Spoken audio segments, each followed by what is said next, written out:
திரு கங்கை அமரன் அவர்கள் கூறியது போல அவருடைய பாடல்களை பயன்படுத்தும் போது ஒரு மரியாதை நிமித்தமாக திரு இளையராஜா அவர்களிடம் நீங்கள் கேட்டு அது பயன்படுத்தலாம்.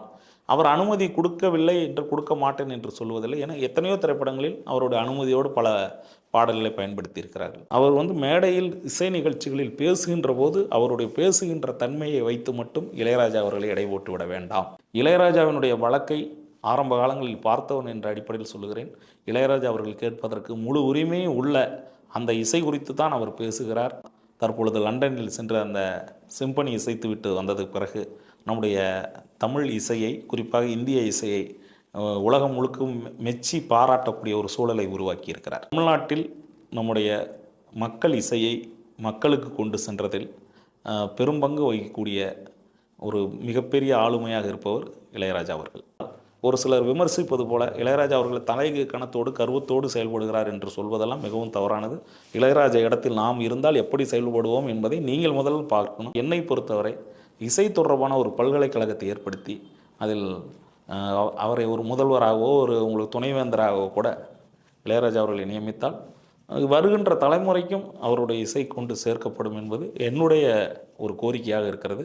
இது தமிழ்நாடு அரசும் இருக்கக்கூடிய மத்திய அரசும் இதை பரிசீலனை செய்யலாம். நம்முடைய தமிழ்நாட்டை தவிர்த்துட்டு வேறு எங்கே பிறந்தாலும் இளையராஜா அவர்களுக்கு கிடைக்க வேண்டிய மரியாதை வேறு ஒரு லெவலில் இருக்கும். இன்னும் சொல்லப்போனால் வெளிநாடுகளிலெல்லாம் பிறந்திருந்தால் இளையராஜா அவர்களை கொண்டாடி தீர்த்திருப்பார்கள். நாம் அந்த அளவிற்கு போல அவருடைய பாடல்களைத்தான் கொண்டாடுகிறோம் தவிர அவரை கொண்டாடுவதில்லை. அவரும் அதை விரும்புவதில்லை. வணக்கம். இன்றைய நம்முடைய நிகழ்வில் இசைஞானி இளையராஜா அவர்களை பற்றி சில செய்திகளை பகிர்ந்து கொள்வதில் நாம் மகிழ்ச்சி அடைகிறோம். தமிழ்நாட்டில் நம்முடைய மக்கள் இசையை மக்களுக்கு கொண்டு சென்றதில் பெரும்பங்கு வகிக்கக்கூடிய ஒரு மிகப்பெரிய ஆளுமையாக இருப்பவர் இளையராஜா அவர்கள். தமிழ்நாட்டில் மட்டுமின்றி இன்றைக்கு இந்திய இசைக்கான அடையாளமாக, இன்னும் சொல்லப்போனால் தற்பொழுது லண்டனில் சென்று அந்த சிம்பனி இசைத்துவிட்டு வந்ததுக்கு பிறகு நம்முடைய தமிழ் இசையை, குறிப்பாக இந்திய இசையை உலகம் முழுக்க மெச்சி பாராட்டக்கூடிய ஒரு சூழலை உருவாக்கி இருக்கிறார். ஒரு மனிதன் இசை குறித்து, இன்னும் சொல்லப்போனால் பண்ணைப்புறம் என்ற ஒரு எளிய கிராமத்தில் ஒரு எளிய குடும்பத்தில் பிறந்தவர் இன்றைக்கு உலகம் ஒரு பாராட்டக்கூடிய வகையில் ஒரு இசையமைப்பாளராக, ஒரு இசை மேதையாக வளர்ந்தது எப்படி என்பதை நம்ம இன்றைக்கு இருக்கக்கூடிய ஒரு இளைய தலைமுறைக்கு பகிர்ந்து கொள்வது தான் நம்முடைய நிகழ்ச்சியின் நோக்கம். அந்த அடிப்படையில் பார்க்கின்ற போது உங்களுக்கு இளையராஜா அவர்கள் திரைத்துறையில் சாதித்த சாதனைகள் அனைவருமே அறிந்தது தான். ஏறத்தாழ 1500 திரைப்படங்களில் பணியாற்றியிருக்கிறார். அது மட்டுமல்லாமல் பல்வேறு ஆல்பங்கள் வெளியிடப்பட்டிருக்கிறது. அவரது பின்னணி இசை மட்டுமல்லாமல் அவருடைய திரை இசை பாடல்களும் எந்த அளவுக்கு ரீச்சுங்கிறத நம்ம சொல்லி புதுசாக சொல்லி யாருக்கும் தெரிய போகிறதில்ல. நான் சொல்வதெல்லாம் ஒரு இளையராஜா என்ற ஒரு தனி மனிதனுடைய வெற்றி என்பது இந்த சமூகத்தில் எப்படி அதற்கு கைவர பெற்றது, ஒரு மனிதன் ஒரு தொடர்ச்சியாக ஒரு துறையில் இயங்கக்கூடிய வகையில் அந்த மனிதனுடைய வெற்றி எப்படி உறுதிப்பட்டிருக்கிறது என்பதைத்தான் நான் குறிப்பிட்டு சொல்ல விரும்புகிறேன். திரைத்துறைக்கு 50 ஆண்டுகள் ஆனாலும் கூட அதற்கு முன்னமே பல ஆண்டுகள் அவர் இசைத்துறையோடு தான் தொடர்பில் இருந்திருக்கிறார். இன்னும் சொல்லப்போனால் அவர் இயங்கிய அந்த இயக்கத்தின் சார்பில் பார்க்கின்ற போது அவருடைய மூத்த சகோதரர் பாவலர் வரதராஜன் அவர்கள் பொதுவுடைமை இயக்கத்தின் இருந்த காரணத்தால் பொதுமக்களோடு பயணப்படக்கூடிய வாய்ப்புகள் அவர்களுக்கு நிறையா இருந்தது. அதனால் உங்களுக்கு பொதுமக்களுக்கு எந்த இசை பிடிக்கும், எந்த இசை பிடிக்காது என்ற அந்த வேறுபாட்டை அறியக்கூடிய வாய்ப்பு திரு இளையராஜா அவர்களுக்கு மிகுந்த அதிகமான வாய்ப்புகளை உருவாக்கி தந்திருக்கிறது. அந்த அடிப்படையில் பார்க்கின்ற போது பொதுமக்களுடைய நாடி பிடித்து இந்த இசை அவர்களுக்கு எது பிடிக்கும் என்பதை மிக எளிதாக கண்டறியக்கூடிய ஒரு ஆளுமையாக வளர்ந்தார். அதுதான் உண்மை. அந்த அடிப்படையில் பார்க்கும்போது இளையராஜா இசை என்பது வெறும் திரை இசையோடு குறுக்கி அவரை பார்த்து விட முடியாது. அவர் பார்த்திங்கன்னா அதற்கு பிறகு திரைத்துறைக்கு வந்ததுக்கு பிறகு கூட அனைத்து இசையுமே முழுமையாக கற்றவர். இன்னும் சொல்லப்போனால் ஒரு சிலர் விமர்சிப்பது போல இளையராஜா அவர்கள் தலைகு கணத்தோடு கருவத்தோடு செயல்படுகிறார் என்று சொல்வதெல்லாம் மிகவும் தவறானது. இளையராஜா இடத்தில் நாம் இருந்தால் எப்படி செயல்படுவோம் என்பதை நீங்கள் முதல்ல பார்க்கணும். ஏன் அப்படின்னா, ஒரு தனி மனிதன் இத்தனை திரைப்படங்கள், இன்னும் அவருடைய 80 வயதிற்கு மேலே இத்தனை திரைப்படங்கள், இவ்வளவு ஒரு நாள் கூட ஓய்வு இல்லாமல் இசையமைத்ததையெல்லாம் சொல்லி பல ஆளுமைகள் சொல்வதை நாம் கேட்கிறோம். அது ஒரு பக்கம் இருக்கட்டும். ஆனாலும் கூட ஒரு இசைத்துறையில் ஒரு மனிதன் இவ்வளவு ஈடுபாட்டோடு இருந்தும் இன்னும் கூட ஒரு இளைஞரை போல உழைத்து கொண்டிருக்கிறார். பல திரைப்படங்களில் பணியாற்றுகிறார். பல்வேறு இசை பணிகளுக்கு அதற்கான தன்னை ஆட்படுத்தி கொண்டிருக்கிறார். அது மட்டும் இல்லாமல் ஒரு பாடகராக, ஒரு உங்களுக்கு பாடல் ஆசிரியராக, இன்னும் சொல்லப்போனால் உங்களுக்கு ஒரு கவிஞராக, ஒரு ஓவியராக பல்வேறு நுண்கலைகளை தெரிந்து வைத்திருக்கக்கூடிய ஒரு அற்புதமான மனிதராக இருக்கிறார். அந்த அடிப்படையில் பார்க்கின்ற போது அவருக்கு அந்த இசை வல்லுனர் என்ற அடிப்படையில் நாடாளுமன்றத்தில் வந்து உங்களுக்கு உறுப்பினராக மத்திய அரசு நியமித்ததை அனைவருமே பாராட்டக்கூடிய ஒரு சூழல் இருக்கிறது. அவர் வந்து மேடையில் இசை நிகழ்ச்சிகளில் பேசுகின்ற போது அவருடைய பேசுகின்ற தன்மையை வைத்து மட்டும் இளையராஜா அவர்களை எடை போட்டு விட வேண்டாம். ஒரு இசை மருத்துவராக தமிழ்நாட்டு மக்கள் மட்டுமல்லாமல் ஒட்டுமொத்த இந்திய மக்களுக்குமே இன்றைக்கு இசை மூலம் ஒரு மிகப்பெரிய, அது என்ன சொல்கிறதுன்னா, ஒரு வடிகாலாக அந்த இசையை பயன்படுத்துவதன் மூலம் அந்த மனிதனுடைய அந்த டிப்ரெஷன், அந்த உங்களுக்கு தெரியும், ஒரு மனதில் ஏற்படக்கூடிய இறுக்கத்தை நீக்குபவராக இருந்திருக்கிறார். அன்னக்கிளி திரைப்படம் தொடங்கி இன்று வரை அவருடைய இசைப்பணி ஒரு பக்கம், அது மட்டுமல்ல உங்களுக்கு ஆன்மீக ரீதியாகவும் அவருடைய அந்த செயல்பாடுகள் என்பது ஒரு மனிதனுக்கு வந்து ஒரு எடுத்துக்காட்டாக திகழ்கிறார். அந்த அடிப்படையில் பார்க்கின்ற போது இளையராஜா அவர்களுடைய சாதனைகள் என்பது போற்றத்தக்கது. இன்னும் சொல்லப்போனால் தமிழ்நாடு அரசு திரு இளையராஜா அவர்களுக்கு 50 ஆண்டுகால பொன் விழாவுக்காக விழா எடுப்பது மிக பொருத்தமானதாக கருதுகிறோம். ஒவ்வொரு இன்னும் சொல்லப்போனால் என்னை பொறுத்தவரை இசை தொடர்பான ஒரு பல்கலைக்கழகத்தை ஏற்படுத்தி அதில் அவரை ஒரு முதல்வராகவோ ஒரு உங்களுக்கு துணைவேந்தராகவோ கூட இளையராஜா அவர்களை நியமித்தால் வருகின்ற தலைமுறைக்கும் அவருடைய இசை கொண்டு சேர்க்கப்படும் என்பது என்னுடைய ஒரு கோரிக்கையாக இருக்கிறது. இது தமிழ்நாடு அரசும் இருக்கக்கூடிய மத்திய அரசும் இதை பரிசீலனை செய்யலாம். இன்னும் சொல்லப்போனால் அவருக்கு வந்து அவர் அதாவது என்னென்னா, அவர் பாராட்டுகளையோ அங்கீகாரத்தையோ எண்ணி அவர் செயல்படவில்லை. ஆனாலும் கூட இங்கே இருக்கக்கூடிய மக்களுக்கான அந்த பணியாற்றி இருக்கிறார்.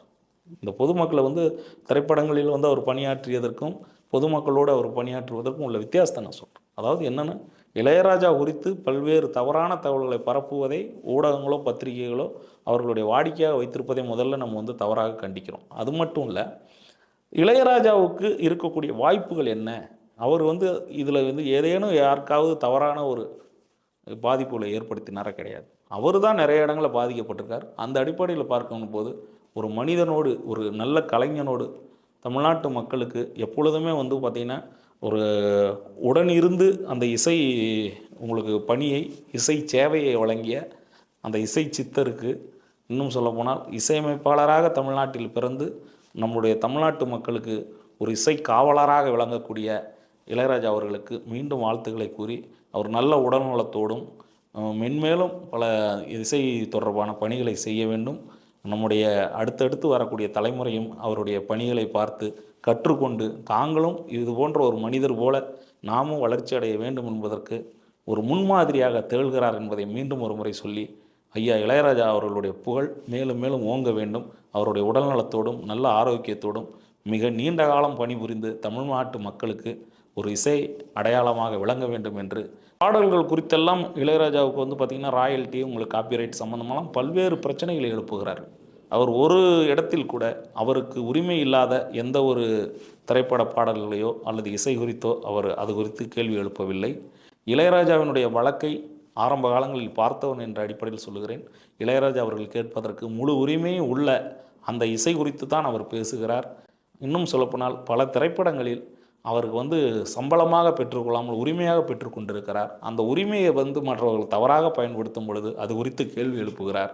உங்களுக்கு தெரியும், உங்களுடைய சொந்த திறமையை மற்றவர்கள் வந்து உரிமை கொண்டாடி அதில் வந்து பல்வேறு பொருளாதார நலன்களை பெறும்போது அதனை நீங்கள் எதிர்ப்பதற்கு தயாராக இருப்பீர்கள்.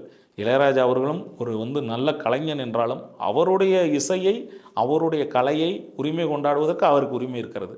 அந்த அடிப்படையில் பார்க்கின்ற போது அவருடைய செயல்பாடுகளோடு உடன் நிற்போம்.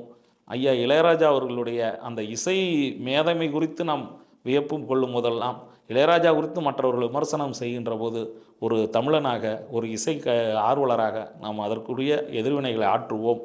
எப்பொழுதுமே ஐயா இளையராஜா அவர்களோடு நாமும் நிற்போம் என்பதை மீண்டும் ஒரு முறை சொல்லிக் கொள்கிறேன். எல்லாருமே என்ன நினச்சிக்கிறோம், திரு இளையராஜா அவர்கள் பணத்திற்காக வந்து உரிமை சம்பந்தமாக பேசுகிறார், அது குறித்து எல்லாம் வந்து மற்றவர்களிடம் கேட்கிறார். அப்படியா இல்லை. அவர் பார்க்காத பணமும் இல்லை, அவர் அதாவது சேர்க்காத புகழும் இல்லைன்னு சொல்கிற மாதிரி எப்பொழுதுமே வந்து இளையராஜா குறித்து பேசுவது மட்டும் மற்றவர்கள்லாம் வந்து தீவிரமான ஒரு எதிர்ப்புணர்வோடு பேசுவார்கள். அது முதல்ல தவிர்க்கப்பட வேண்டியது. அதாவது ஆரம்ப காலத்திலிருந்து அவர் வந்து நான் ஏற்கனவே சொன்னது போல் திரைத்துறையில் அவருடைய உரிமையை நிலைநாட்டுவதற்காகத்தான் போராடி கொண்டிருக்கிறார். அவருடைய சகோதரரும் பன்முக திறன் கொண்ட திரு கங்கை அமரன் அவர்கள் கூறியது போல அவருடைய பாடல்களை பயன்படுத்தும் போது ஒரு மரியாதை நிமித்தமாக திரு இளையராஜா அவர்களிடம் நீங்கள் கேட்டு அது பயன்படுத்தலாம். அவர் அனுமதி கொடுக்கவில்லை என்று கொடுக்க மாட்டேன் என்று சொல்வதில்லை. ஏன்னா எத்தனையோ திரைப்படங்களில் அவருடைய அனுமதியோடு பல பாடல்களை பயன்படுத்தி இருக்கிறார்கள். ஒரே ஒரு நிகழ்வை மட்டும் சொல்லிக் கொள்கிறேன். படிக்காதவன் திரைப்படத்தில் அவருடைய பாடல் இது இது இது குறித்தெல்லாம் ஏற்கனவே எந்த தகவலும் இல்லை. நான் சொல்கிறது இது என்னென்னா, படிக்காதவன் திரைப்படத்தில் உங்களுக்கு ஊரை தெரிஞ்சுக்கிட்டேன் உலகம் புரிஞ்சுக்கிட்டேன் அப்படின்னு ஒரு பாட்டு. அந்த பாட்டை உங்களுக்கு மீட்டமைச்சது இளையராஜா அவர்கள். அதனுடைய பாடல் திரு ஜேசுதாஸ் அவர்கள் பாடினார்கள். பாடல் மிகப்பெரிய ஹிட்டானது. அதன் பிறகு ஏவிஎம் சார்பில் உங்களுக்கு விசுவுடைய இயக்கத்தில் சம்சாரம் அது மின்சாரம் என்று ஒரு படம் வருகிறது. அதிலும் இதே போன்ற ஒரு பாடலை பயன்படுத்த வேண்டிய சூழல் வருகின்ற போது இந்த பாடல் மெட்டை, ஆனால் அந்த திரைப்படத்திற்கு திரு சந்திரபோஸ் அவர்கள் இசை. அப்பொழுது இந்த படத்தினுடைய டியூனை பயன்படுத்தும் போது இளையராஜாவிடம் கேட்கிறார், கொடுப்பாரோ இல்லையோ அப்படின்னு. உடனடியாக அதற்கான அனுமதியை கொடுத்து விட்டார். அதுக்கப்புறம் தான் உங்களுக்கு அந்த பாட்டை அப்படியே மாற்றி ஊரை தெரிஞ்சுக்கிட்டேன் உலகம் புரிஞ்சுக்கிட்டேன் கண்ணம்மா என் கண்ணம்மான்னு விசு பாடுற மாதிரி அதில் வரும். ஏன் இதை சொல்கிறேன்னா, அவருக்கு பொறுத்த வரைக்கும் அது எந்த இசையமைப்பாளராக இருந்தாலும் அவங்களோட அவர் எப்போவுமே நட்பு பாராட்டுக்கு தான் இருக்கார். ஆனால் மற்றவர்கள் தான் அவரை மிகப்பெரிய ஏதோ ஒரு கர்வம் பிடித்தவர் அகம் பிடித்தவர் அப்படிங்கிற மாதிரி தவறான தகவல்களை பரப்புகிறார்கள். ஒரு இசை அவதாரமாக இசை கலைஞராக மட்டுமல்லாமல் நம்மோடு சமகாலத்தில் நாம் பார்த்து வியப்புறு மண்ணும் இருக்கக்கூடிய, இன்னும் சொல்லப்போனால் நம்முடைய தமிழ்நாட்டை தவிர்த்துட்டு வேறு எங்கே பிறந்தாலும் இளையராஜா அவர்களுக்கு கிடைக்க வேண்டிய மரியாதை வேறு ஒரு லெவலில் இருக்கும். இன்னும் சொல்லப்போனால் வெளிநாடுகளிலெல்லாம் பிறந்திருந்தால் இளையராஜா அவர்களை கொண்டாடி தீர்த்திருப்பார்கள். நாம் அந்த அளவிற்கு போல அவருடைய பாடல்களைத்தான் கொண்டாடுகிறோம் தவிர அவரை கொண்டாடுவதில்லை. அவரும் அதை விரும்புவதில்லை. அவர் அதற்கெல்லாம் அப்பாற்பட்டவர். இன்னும் சொல்லப்போனால் தமிழ்நாட்டிற்கு மட்டுமல்ல உலக இசைக்கே அடையாளமாக நான் நினைக்கிறேன். அவர் மென்மேலும் இதுபோன்று பல இசை சேவை மக்களுக்கு வழங்க வேண்டும் என்பது நம்முடைய விருப்பம்.